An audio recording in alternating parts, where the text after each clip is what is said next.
दोस्तों, मुहर्रम इस्लामिक साल का पहला महीना है, यानी कि इस्लामी नया साल मुहर्रम के महीने से शुरू होता है। इसे अल हिजराया अरबी न्यू ईयर के नाम से भी जाना जाता है। इस्लाम में इस महीने को बहुत ही ज्यादा रहमतों और बरकतों वाला महीना माना जाता है। मगर मुहर्रम के महीने को लेकर लोगों में तरह तरह की बातें फैली हुई हैं। कोई कहता है कि मुहर्रम का त्योहार मनाना चाहिए, तो कोई कहता है कि मुहर्रम कोई त्योहार नहीं है, बल्कि यह तो सिर्फ एक इस्लामिक महीना है, इसलिए इसे नहीं मनाना चाहिए। दोस्तों, आपने देखा भी होगा कि हमारे यहाँ पर यानी कि भारत, पाकिस्तान, बांग्लादेश और अफगानिस्तान में कई जगहों पर मुहर्रम के महीने में ताजियों का जुलूस निकाला जाता है और ढोल ताशे बजाए जाते हैं और मुहर्रम का त्योहार मनाया जाता है। वहीं पर इराक, सीरिया और इजिप्ट जैसे देशों में मुहर्रम की 10 तारीख को सीना पीट पीट कर और खुद को तकलीफ देकर मातमी जुलूस निकाला जाता है।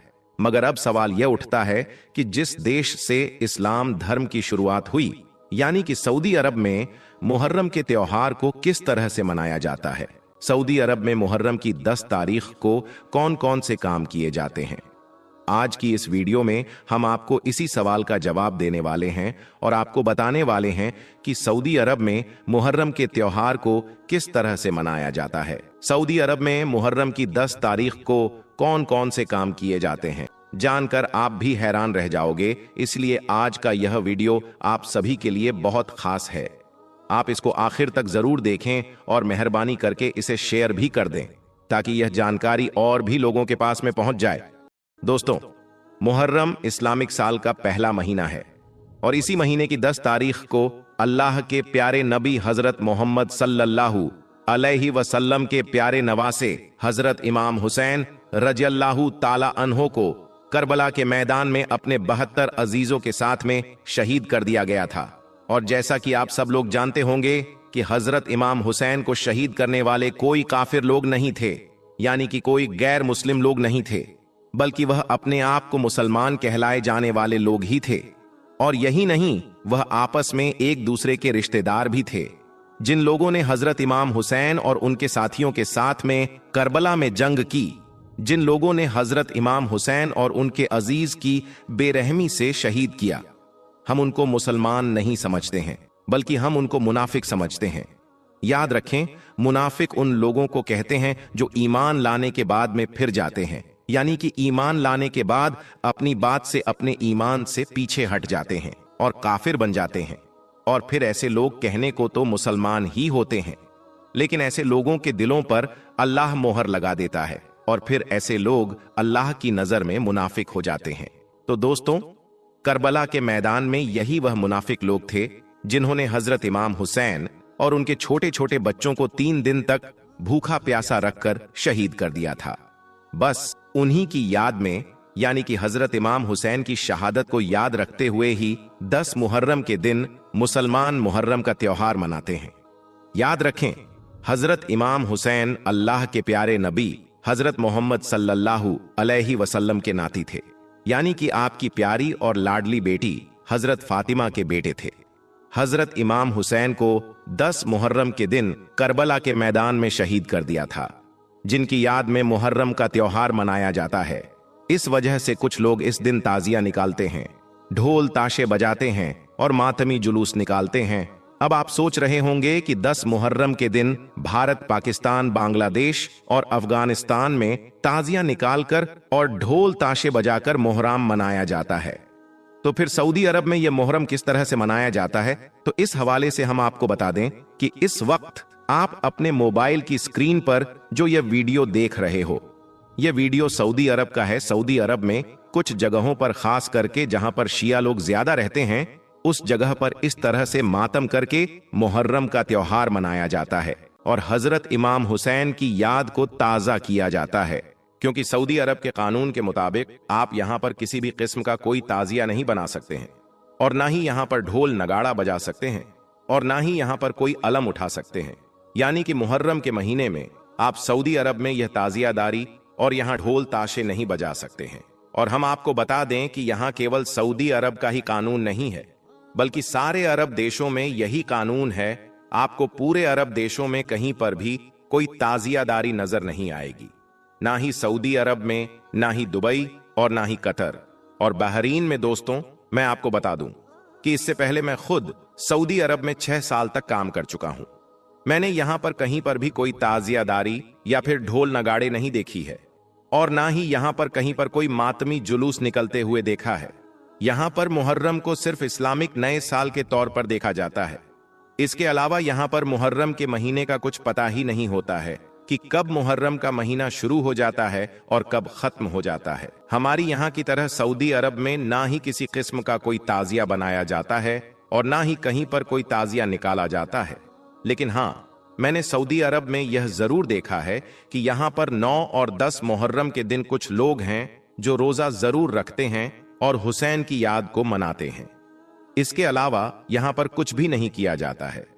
लेकिन सऊदी अरब में कुछ जगह ऐसी भी जरूर है जहां पर शिया लोग ज्यादा रहते हैं। वहां पर जरूर कुछ लोग 10 मुहर्रम के दिन छुप छुप कर मातम करते हैं और हुसैन की शहादत को याद करते हैं, लेकिन वह भी गैर कानूनी तरीके से ऐसा करते हैं। अगर सऊदी अरब में कोई इस तरह से मातम करता हुआ या फिर ताजियादारी करता पकड़ा जाता है तो उस पर सख्त से सख्त कार्यवाही होती है, क्योंकि ऐसा करना सऊदी अरब के कानून के खिलाफ है। इसके अलावा दोस्तों, मैंने तो 6 सालों में सऊदी अरब में कहीं पर भी यह नहीं देखा कि कोई हजरत इमाम हुसैन की शहादत को याद कर रहा हो या कोई हजरत इमाम हुसैन की याद में मुहर्रम मनाता हो या फिर कोई सबील वगैरह वहां पर बनाई जाती हो और लोगों को पिलाई जाती हो। मुहर्रम के महीने में बस कुछ जगह ऐसी जरूर दिख जाती है, यानी कि कुछ जगहों पर यह नजारा देखने को जरूर मिल जाता है जहां पर सबील वगैरह दिख जाती है। लेकिन वहां पर भी ऐसा करने वाले हमारे ही लोग होते हैं, यानी कि हमारे भारत और पाकिस्तान के लोग होते हैं, जो वहां पर हजरत इमाम हुसैन की याद में सबील वगैरह बनाते हैं और लोगों को पिलाते हैं। मगर हम आपको बता दें कि यहाँ के जो अरबी लोग हैं वह मुहर्रम के महीने में ऐसा कुछ भी नहीं करते हैं। उन्हें मालूम ही नहीं होता है कि कब मुहर्रम का महीना शुरू हो जाता है और कब खत्म हो जाता है। वो तो सिर्फ ईद और बकरा ईद 2 ही त्योहार को जानते हैं, यानी कि सऊदी अरब में सिर्फ 2 ही त्योहार मनाए जाते हैं, पहला ईद उल फित्र और दूसरा ईद उल अजहा। इसके अलावा सऊदी अरब में कोई भी त्योहार नहीं मनाया जाता है, चाहे वो ईद मिलादुन नबी हो, कोंडे की नियाज हो या फिर सबे बारात हो। इन 2 त्योहारों के अलावा सऊदी अरब में किसी भी त्योहार को नहीं मनाया जाता है। दोस्तों, अब आप बताएं कि इसमें आपकी क्या राय है? इस बात को आप किस तरह से देखते हैं? मुहर्रम के त्योहार को मनाना चाहिए या फिर नहीं मनाना चाहिए? आप इस बारे में अपनी कीमती राय हमें कमेंट बॉक्स में जरूर दें, क्योंकि हमारे यहां पर यानी कि भारत पाकिस्तान में मुहर्रम के त्योहार को मनाया जाता है, अलम उठाया जाता है, जिससे हजरत इमाम हुसैन की याद ताजा हो जाती है। दोस्तों, ऐसा करने से हमारे जो आने वाली नस्लें हैं, हमारे जो बच्चे हैं, वह इस बात को अच्छी तरह से जान जाते हैं कि हजरत इमाम हुसैन कौन थे, उनका मर्तबा क्या था और उन्होंने करबला के मैदान में अपने पूरे घर बार को क्यों कुर्बान कर दिया था। ऐसा करने से बच्चा बच्चा जान जाता है कि हजरत इमाम हुसैन ने इस्लाम को बचाने के लिए करबला के मैदान में अपने पूरे घर बार को कुर्बान कर दिया था। यही वजह है कि आज हमारे यहाँ पर यानी कि भारत पाकिस्तान में बच्चा बच्चा हजरत इमाम हुसैन और उनके मर्तबा के बारे में अच्छी तरह से जानता है। हमारे यहाँ पर जैसे ही मुहर्रम का महीना शुरू होता है तो बच्चे बच्चे की जबान पर हजरत इमाम हुसैन का नाम आ जाता है। लेकिन सऊदी अरब में ऐसा कुछ भी नहीं है। सऊदी अरब के जो बच्चे हैं वो इस बात के बारे में कुछ भी नहीं जानते हैं, यानी कि वो हजरत इमाम हुसैन और करबला की जंग के बारे में कुछ भी नहीं जानते हैं, क्योंकि सऊदी अरब में ना ही मुहर्रम का त्योहार मनाया जाता है और ना ही यहाँ पर किसी तरह की कोई मजलिस सजाई जाती है और ना ही यहाँ पर सबील वगैरह बनाया जाता है और ना ही यहाँ पर हजरत इमाम हुसैन के बारे में कोई तकरीर की जाती है। बस यहाँ पर जुम्मे के रोज खुतबा होता है, उसमें अगर कहीं पर हजरत इमाम हुसैन का नाम आ गया तो ठीक, वरना कहीं पर भी इमाम हुसैन का नाम सुनने को नहीं मिलता है। तो फिर किस तरह से सऊदी अरब की जो आने वाली नस्लें हैं वो हजरत इमाम हुसैन को जाने और पहचाने और किस तरह से वो उनके मर्तबा को समझे? मगर हमारे यहाँ पर कुछ लोग ऐसे हैं जो मुहर्रम पर एतराज करते हैं। उनका कहना है कि मुहर्रम के त्योहार को मनाना जायज नहीं है। मगर याद रखें, अगर हमारे यहाँ पर भी अगर हजरत इमाम हुसैन की याद को नहीं मनाया जाएगा तो हमारे यहाँ के बच्चे भी हजरत इमाम हुसैन को भूल जाएंगे और फिर हमारी आने वाली जो नस्लें हैं वो हजरत इमाम हुसैन को पूरी तरह से भूल बैठेंगे। इस बारे में आपकी क्या राय है? मुहर्रम को लेकर आपका क्या कहना है? आप कमेंट बॉक्स के जरिए से अपनी कीमती राय जरूर दें और आप बताएं कि आपके हिसाब से मुहर्रम का त्योहार को मनाना चाहिए या फिर नहीं मनाना चाहिए। और आप सबसे यह गुजारिश है कि आप इस वीडियो को दिल से एक लाइक जरूर कर दें, हो सके तो इसे शेयर भी कर दें ताकि मुहर्रम के महीने में यह वीडियो और भी लोगों के पास में पहुंच जाए। दोस्तों, 10 मुहर्रम के दिन इस्लाम धर्म के मानने वाले कुछ लोग ताजिया निकालते हैं, ढोल बजाते हैं और अपने आप को मारते हैं, यानी कि खुद को तकलीफ देते हैं और मातम मनाते हैं। आज की इस वीडियो में हम आपको बताने वाले हैं कि मुसलमान मुहर्रम क्यों मनाते हैं। इस दिन यानी कि 10 मुहर्रम के दिन आखिर ऐसा क्या हुआ था कि जिसकी वजह से मुसलमान 10 मुहर्रम के दिन मातम मनाते हैं। और यही नहीं, साथ ही हम आपको यह भी बताने वाले हैं कि इस्लाम में ताजिया की शुरुआत कब और कैसे हुई। सबसे पहला ताजिया कब और कहां पर निकला, जानकर आप भी हैरान रह जाओगे। इसलिए आज का यह वीडियो आप सभी के लिए बहुत ही ज्यादा खास है। आप इसको आखिर तक जरूर देखें और आप सबसे यह गुजारिश है कि आप इस वीडियो को लाइक करें या ना करें, मगर मेहरबानी करके इसे शेयर जरूर कर दें ताकि यह जानकारी और भी लोगों के पास में पहुंच जाए। तो चलिए दोस्तों, शुरू करते हैं। दोस्तों, सबसे पहले तो हम आपको बता दें कि 10 मुहर्रम के दिन हजरत इमाम हुसैन को और आपके छोटे छोटे बच्चों को करबला के मैदान में भूखा प्यासा शहीद कर दिया गया था, जिनकी याद में यानी कि हजरत इमाम हुसैन की शहादत को याद रखते हुए 10 मुहर्रम के दिन मुसलमान मातम मनाते हैं। हजरत इमाम हुसैन अल्लाह के प्यारे नबी हजरत मोहम्मद सल्लल्लाहु वसल्लम के नाती थे, यानी कि हजरत इमाम हुसैन आपकी प्यारी और लाडली बेटी हजरत फातिमा के बेटे थे, जिनको 10 मुहर्रम के दिन करबला के मैदान में 3 दिन तक भूखा प्यासा रखकर शहीद कर दिया गया था। उस वक्त हजरत इमाम हुसैन के साथ में उनके घर के छोटे छोटे बच्चे और औरतें भी थीं। उन सबको भी शहीद कर दिया गया था। दोस्तों, मुहर्रम के इतिहास को गहराई से समझने के लिए हमें तारीख के उस हिस्से में चलना पड़ेगा जहां से इस जंग की शुरुआत हुई थी। इसलिए आप इस वीडियो को बगैर स्किप किए आखिर तक इसे गौर से जरूर देखना। दोस्तों, यह उस वक्त की बात है जब इस्लामी खिलाफत यानी कि खलीफा का राज हुआ करता था। खलीफा उस वक्त दुनिया में तमाम मुसलमानों का प्रमुख नेता हुआ करता था। अल्लाह के प्यारे नबी हजरत मोहम्मद सल्लल्लाहु वसल्लम के फरमान पर 4 खलीफा चुने गए थे। यह खलीफा हमेशा ही लोगों की राय के हिसाब से चुने जाते थे। खिलाफत के तकरीबन 50 साल के बाद इस्लामी दुनिया में घोर अत्याचार का दौर आ गया था, क्योंकि उस वक्त सीरिया के गवर्नर यजीद ने धोखे से अपने आप को खलीफा घोषित कर दिया था, जो कि एक बहुत ही जालिम और बुरा इंसान था। उसके काम करने का तौर तरीका ठीक बादशाहों के जैसा था। वह लोगों पर तरह तरह के जुल्म और सितम किया करता था, अत्याचार करता था, इस्लाम के कानून कायदों से हटकर काम करता था। इसलिए हजरत इमाम हुसैन यानी कि अल्लाह के प्यारे नबी के नाती ने उस जालिम यजीद को खलीफा मानने से इनकार कर दिया था। इस बात से नाराज होकर जालिम यजीद ने अपने लोगों को हुक्म देकर भेजा कि जाओ उस हुसैन के पास में और जाकर उससे कह दो कि या तो वह मेरे आदेश का पालन करें, और अगर मेरी बात को वह नहीं मानता है तो उसकी गर्दन काटकर मेरे पास में ले आओ। अपने आका का हुक्म पाकर यजीद के लोग हजरत इमाम हुसैन के पास में पहुंचे और यजीद की बात मानने के लिए कहने लगे। इस पर हजरत इमाम हुसैन ने ऐसे आदमी का कहा मानने से इनकार कर दिया जो खुद को अल्लाह मानने लगा था।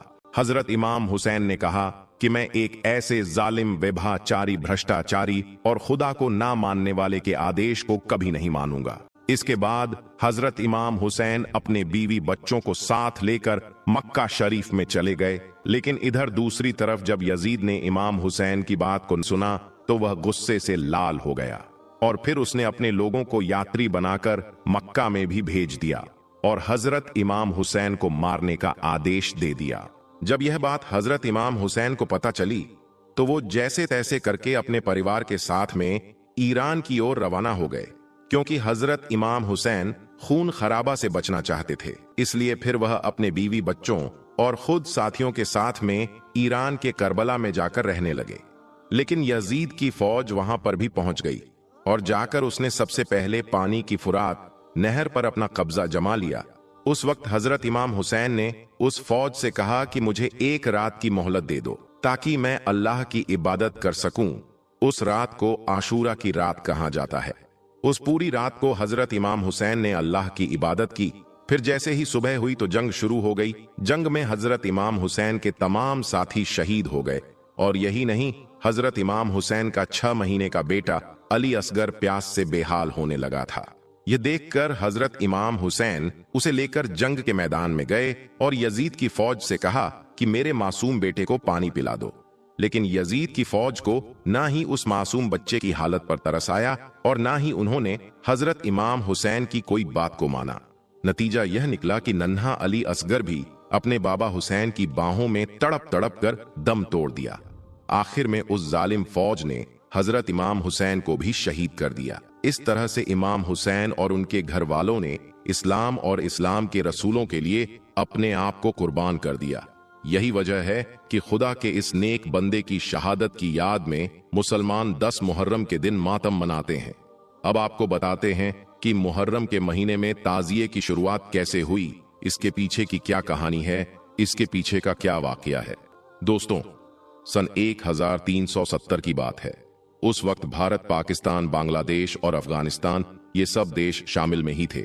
यानी कि 1370 ये उस वक्त की बात है जब भारत एक विशाल देश हुआ करता था। उस वक्त भारत में तैमूर लंग नाम के एक राजा की हुकूमत हुआ करती थी। तैमूर लंग तुर्की का रहने वाला एक बादशाह था। उसको हजरत इमाम हुसैन से बहुत ज्यादा मोहब्बत थी। इसलिए जब भी मुहर्रम का महीना आता तो वह बादशाह रोजाए इमाम हुसैन की जियारत के लिए इराक में जरूर जाया करता था। यानी कि तैमूर लंग हर साल मुहर्रम के महीने में ईरान जरूर जाता था। लेकिन एक बार ऐसा हुआ कि तैमूर लंग सख्त बीमार पड़ गया और वह इतना ज्यादा बीमार हो गया कि वह उठकर चलने फिरने के लायक भी ना बचा। बड़े बड़े हकीमों ने और तबीब ने उसका खूब इलाज किया, लेकिन उसकी बीमारी का कुछ भी इलाज न हो सका। इसके बाद जैसे ही मुहर्रम का महीना करीब आने लगा तो तैमूर लंग हजरत इमाम हुसैन की मोहब्बत में बेचैन होने लगा। वह इराक जाने के लिए तड़पने लगा।